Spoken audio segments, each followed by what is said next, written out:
When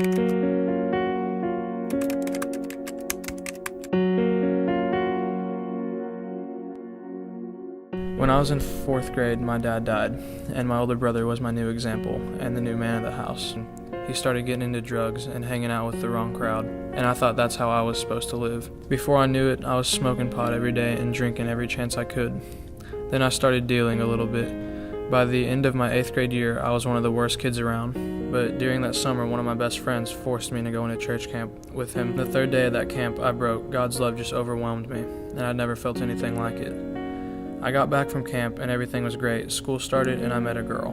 Before I knew it, I forgot about God, and that girl was my number one priority. And so God, being a jealous God and wanting himself to be my number one priority, he took her. And at that moment, it felt like everything was falling apart.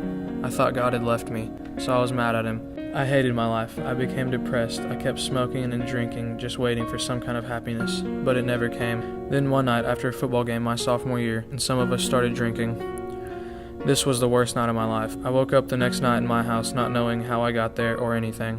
When I realized everything that had happened, I couldn't fall any further. I started thinking maybe suicide was my only option. As I was texting one of my best friends, he said to me, "Just run to God, Josiah. He's running right back at you."